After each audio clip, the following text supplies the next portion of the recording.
Hello,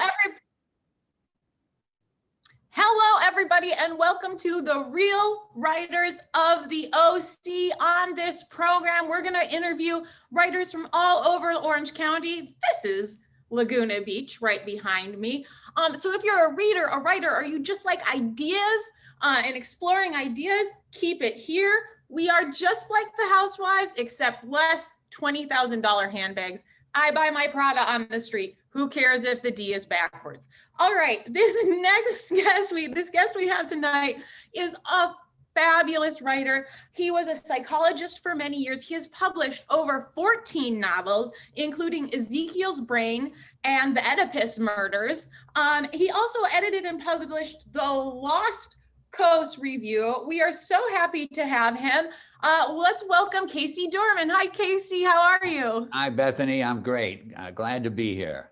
Oh, we're so glad to have you. Now, I'm going to start with this book here. I like to start with The Truth That Can't Be Told. Right. This anthology that you're in. I bought mine on Amazon. You can get your trusty book on Amazon. You can get it in a Kindle if you want. I like a book, but you don't have to like a book if you don't want to. And you have two pieces in this book that I just read last night. And you also wrote the introduction. You know, it's so interesting how this book came about. When I read in the introduction, kind of through this last year, that was difficult for all of us and quite a change. It seems like this was sort of born out of an unexpected benefit. This book was sort of born out of kind of being stuck. Yes. That we started to go on Zoom rather than meet together live, and we met in Lake Forest at Panera Bread for years. And as we did it, we began sharing, instead of just having general discussions, we began sharing more and more of our reading, of our writing with each other. And as we did so, we finally came up with the idea, well, let's put it all in a book and see what happens. And we did it that way. It was a very, what's the word? Egalitarian kind of enterprise that we had no official editor of the book. We had Diana Wang, who I think you talked to, who formatted it for us, but we just shared our work and everybody could give their input on editing each other's work. When the writer decided, okay, I've heard enough, this is my final copy, they turned it in, and our motto was kind of, if you belong to the group, you're going to be published. So anyone that gave us something, it was in the book, and it all turned out very well, I think. Oh, it really did. I love it. And, you know, first of all, I think it's so important for people to, you know, especially it's been a rough year for everybody, to kind of look back and try to see some of the unexpected benefits, if there are any, you know, of this last year. Also, you know, reading these short stories and poems, for anybody out there who just wants, like, it doesn't take a long time to read them. You can read as many as you want. And it like is such a, like, all of a sudden, all these ideas pop up in your mind and make you really think. Speaking of which, let's talk about your two pieces in the book. The first one I want to talk about is Our Man on Mars. So this piece, we won't give it away because the ending of this piece is amazing. But so it's basically about two men on in a space station kind of situation, and then some crazy stuff happens on Mars. How did you get the idea for this piece? Well, as I said, it's an homage to Graham Greene, and I don't know if you've ever read or seen the fantastic movie with Alec Guinness called Our Man in Havana.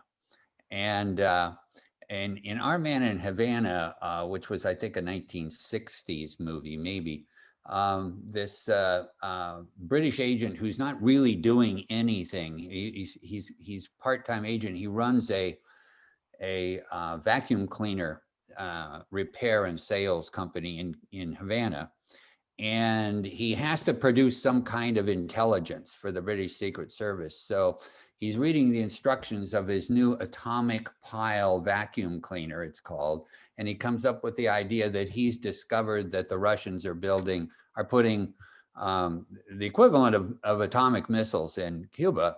Anyway, he makes up an entire story, which then turns out to be true.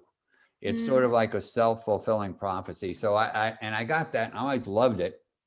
It was copied with The Tailor of Panama. If you ever saw the movie, it was a John le Carre a book that copied Our Man in Havana, and it was a very similar story. They made a movie with, I'm trying to remember the guy's name, I forget who, but a famous actor. So the idea was that someone makes up a story to get himself out of a jam, and it turns out that it becomes a self-fulfilling prophecy. And I thought, why not put it on Mars? I love that. And what I love about this story, at least from my interpretation, is this protagonist, it's really a mistake. You know what I mean? Like he really just screws things up. Yeah. He's kind of a hapless person. You know, he just sort of stumbles around and makes serious mistakes, which he tries to cover, and it just makes it worse. Yeah, such a good concept. I want to say the ending so bad, but I'm not going to. Okay. The other piece you have in this, the old men at the beach. This is such a great piece. First of all, I definitely am on board with the concept that people who are inebriated have some sort of abilities that other people don't have, because I enjoy a glass of wine. Yeah. But no, that's not really what it's about. It's again, it has an alien theme to it. So tell me the genesis of this piece. Okay, so this had a somewhat different genesis, which was simply that the other thing I did besides trying to become intellectual and literary when I retired was to visit as many bars as I could, and so I did visit some of them, particularly Blackie's down at the Newport by the pier, and sat around and listened to some of the talk of the. They have a sign going in, you know, anyone under 74 must show his ID to get in. The average age there in the daytime anyway is probably between 75 and 80. And they're just sitting around BSing with each other. And I listened to some of that, and I thought, and I didn't believe 99% of what I was hearing. And so I just said, well, let's just take that one step further. You know, and I did. Oh, I love it. I really did feel, those kinds of bars that are like those sort of barfly bars. I really felt it like I was there in the piece. They have a very specific vibe, and I definitely felt that vibe for sure. And then this story again has another twist that I can not give away. But so there's definitely themes of space and aliens. Does this come up a lot in your work? Are you interested in space and aliens? I know Ezekiels Brain has your novel that you can also buy on Amazon, I'm assuming, has an AI theme. Where does that all come from? Okay, yeah, there it is. I've always been a reader of science fiction. When I was in junior high, I belonged to the science fiction book club, so I would get every week or every month I would get my 2 or 3 books that from the science fiction book club. Arthur C. Clarke came to our town, famous science fiction writer who wrote 2001: A Space Odyssey, and my best friend who also read science fiction, his father had the job, he was the head of Chamber of Commerce, had a job of chauffeuring him around before he gave a talk that night. So I spent a half a day with him. He got us out of school to spend time. So I read science fiction. Most of my writing has not been science fiction. It's been mysteries, because I like to read mysteries even more than science fiction. But lately I've turned to, because I'm interested in artificial intelligence, I turned to writing about artificial intelligence. But I wrote this book. I wrote one called The Peacemaker, which is a science fiction story. I wrote one called I, Carlos, which is about a guy with a computer chip implanted in his brain, which is kind of a science fiction-ish book. And then this one really took some of my to turn them into a novel because I didn't know enough to actually write a scientific paper on it. And I decided I would make it into a space novel. So, you know, halfway through, I'm not giving a lot away, but halfway through, the entire human race gets wiped out. And all the rest of the characters are AI androids 200 years in our future. And they're, you know, trying to learn to go faster than the speed of light. And it's meant to be a first book in a series that's kind of like Star Trek, but following robotic humanoid androids around the universe as they're exploring and meeting other civilizations. So that's where it came from.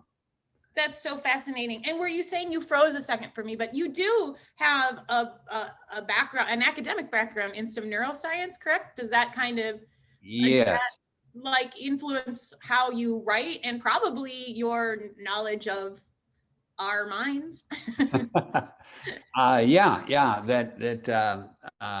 did a lot of research on brain injury actually in children and how that affected their learning. But I taught cognitive science and neuroscience at the university, and got very interested in that. And that field is kind of merging with some of the artificial intelligence, because the artificial intelligence, many of the advances in that field are by copying the way a human brain works, at least by analogy, if not exactly. So, so I'm always keeping up on that field, just on the side, because I find it interesting.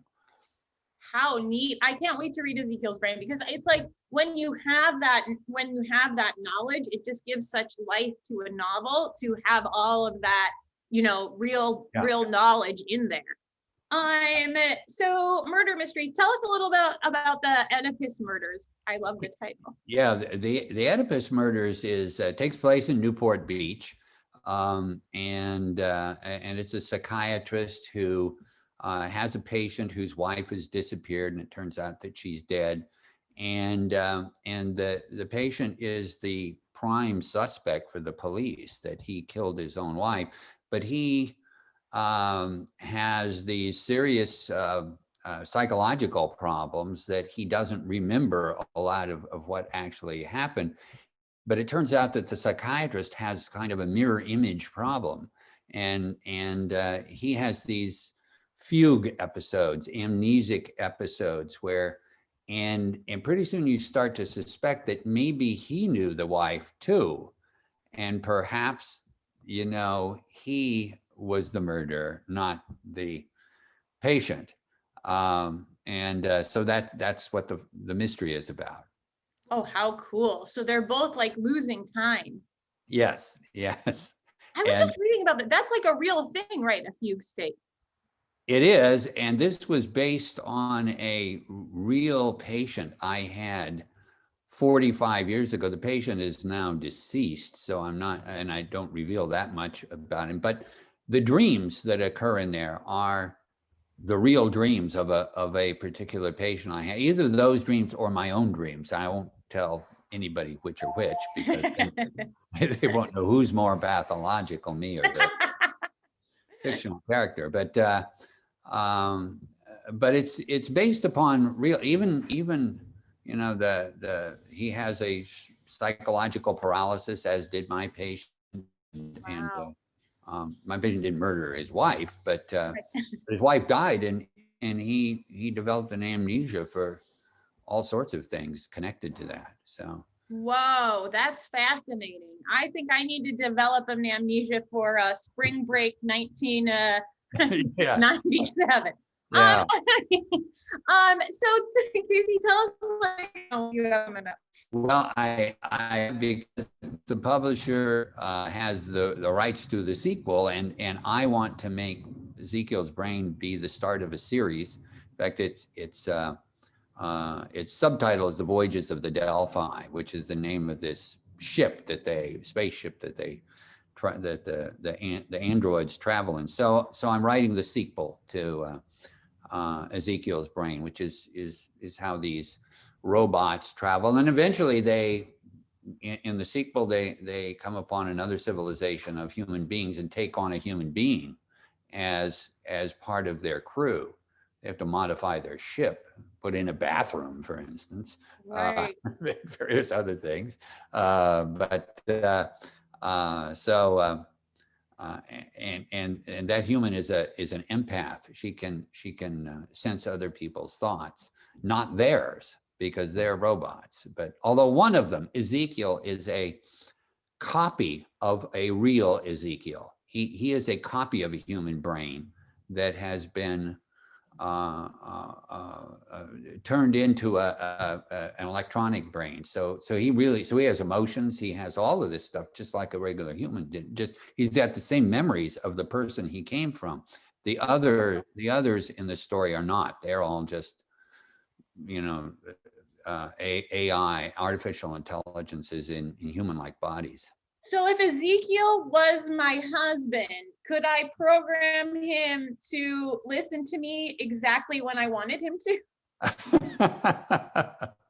Probably not. I think what you'd probably have to worry about is if Ezekiel was your husband, given he can think then about 1,000,000 times faster than you can, you should start worrying about what he's going to program you to do. Oh no, right. Yeah. Oh gosh. You're right. All right, Casey, thank you so much for joining us. You can get The Truth That Can't Be Told on Amazon. And where can we get Ezekiel's Brain and all your other work? I know your website is CaseyDorman.com. And where can we buy Ezekiel's Brain? They're all on Amazon. Ezekiel's Brain is on Amazon. The Oedipus Murders is on Amazon. They're in Kindle and they're in paperback. The Oedipus Murders is also an audiobook. So I can get, it's the only one of my books. It's also an audiobook, but. Ooh, get the audiobook, guys. Go get the audiobook and listen on your car trips. Everybody on your summer car trip. A little weird. Awesome. Get books on Amazon. Thank you again, Casey, for joining us. And thank you all for listening. We will see you next time. Bye. Okay. Bye-bye.